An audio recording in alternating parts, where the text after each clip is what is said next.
Hello friends, welcome to study expense friends. आज के इस वीडियो में हम लोग लाभ हानि के बारे में समझने वाले हैं और इसके साथ साथ कुछ फार्मूला भी देखने वाले हैं। सबसे पहले हम लोग समझते हैं लाभ हानि होता क्या है। उसमें देखिए क्रय मूल्य आता है, विक्रय मूल्य आता है और लाभ और हानि, इसके बारे में समझ लेते हैं। उसका बाद हम लोग कुछ फार्मूला देखने वाले हैं। देखिए क्रय मूल्य किसे कहते हैं। क्रय मूल्य की इंग्लिश में कॉस्ट प्राइस बोला जाता है। इसको हम लोग CP के नाम से भी जानते हैं, ठीक है, CP के नाम से भी जानते हैं। और देखिए क्रय मूल्य किसे कहते हैं, किसी वस्तु को खरीदने में जो खर्च आता है वही उसका क्रय मूल्य होता है। यानी कि हम लोग सिंपल समझें, क्रय मूल्य किसे कहते हैं, तो किसी वस्तु को खरीदना और किसी सामान को खरीदते हैं तो उसके बदले हम लोग कुछ पैसा देते हैं, उसी को हम लोग क्रय मूल्य कहते हैं। ताकि यहाँ पर खर्च आ रहा है तो यानी कि पैसा देना, ठीक है, तो उसी को हम लोग क्रय मूल्य कहते हैं। अब देखिए विक्रय मूल्य। विक्रय मूल्य की इंग्लिश में सेलिंग प्राइस भी बोला जाता है। इसको हम लोग SP के नाम से भी जानते हैं, ठीक है। अब देखिए विक्रय मूल्य किसे कहते हैं, किसी वस्तु को बेचने में जो धन प्राप्त होता है वही उसका विक्रय मूल्य होता है। यानी कि मान लीजिए ये कलम है, ये कलम मैं बेचूंगा तो इसके बदले में हम कुछ पैसा मिलेगा, इसी को हम विक्रय मूल्य कहते हैं। विक्रय मूल्य मतलब होता है किसी वस्तु को बेचना, ठीक है, तो इसी को हम विक्रय मूल्य कहते हैं। अब देखिए लाभ क्या होता है, हानि क्या होता है, इसके बारे में समझ लेते हैं। देखिए लाभ किसे कहते हैं, लाभ की इंग्लिश में प्रॉफिट भी बोलते हैं। अब देखिए लाभ किसे कहते हैं, जब किसी वस्तु का विक्रय मूल्य वस्तु के क्रय मूल्य से अधिक होता है तो उस वस्तु का लाभ होता है। तो इसका मतलब समझिए पहले आप लोग। मान के चलिए मैं कोई सामान खरीदा 2 रुपये में, मतलब मैं सामान खरीदा 2 रुपये में, तो 2 रुपये में सामान खरीदूंगा तो क्रय मूल्य होगा, मतलब किसी चीज़ को खरीदना क्रय मूल्य कहलाता है। किसी वस्तु को 2 रुपये में खरीद कर 5 रुपये में बेच दिया, मान कर विक्रय मूल्य। विक्रय मूल्य मतलब क्या होता है, बेचना होता है।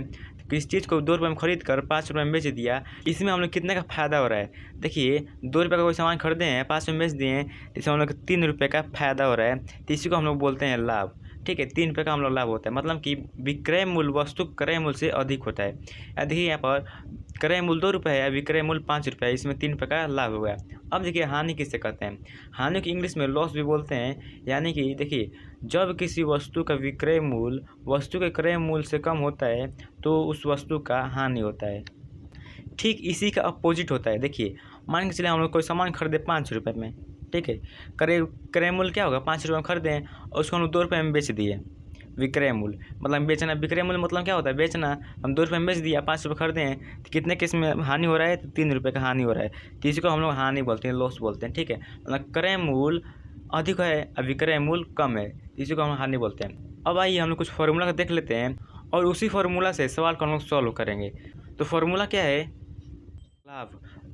देखिए यहाँ पर पहला फार्मूला है लाभ का। तो लाभ का फार्मूला क्या होता है, विक्रय मूल्य माइनस विक्रय मूल्य माइनस क्रय मूल्य, ठीक है। तो लाभ का फार्मूला होता है विक्रय मूल्य माइनस क्रय मूल्य। इन सब फार्मूला को आप लोग कॉपी में नोट करते चलिएगा। देखिए दूसरा फार्मूला क्या है, हानि का। हानि का फार्मूला होता है क्रय मूल्य माइनस विक्रय मूल्य,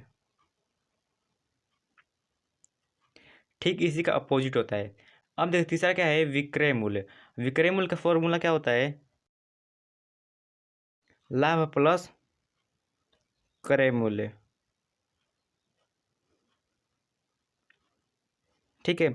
अब एक और विक्रय मूल्य होता है, ये तो लाभ के लिए हो गया। अब हानि के लिए क्या होता है, देखिए यहाँ पर क्रय मूल्य माइनस हानि, क्रय मूल्य माइनस हानि, ठीक है। अब देखिए पांचवा है क्रय मूल्य। क्रय मूल्य का फॉर्मूला क्या होता है, विक्रय मूल्य माइनस लाभ, विक्रय मूल्य माइनस लाभ, ठीक है। ये तो लाभ के लिए हो गया। हानि के लिए क्या होता है, हानि प्लस विक्रय मूल्य, हानि प्लस विक्रय मूल्य, ठीक है। इतना समझ गए। अब देखिए जो सातवां और आठवां फार्मूला है ये प्रतिशत के लेके है। लाभ प्रतिशत क्या होता है और हानि प्रतिशत क्या होता है। लाभ प्रतिशत का फार्मूला होता है लाभ गुने 100, ठीक है। अब बटे में होता है क्रय मूल्य, क्रय मूल्य, ठीक है, ये लाभ प्रतिशत के लिए होता है।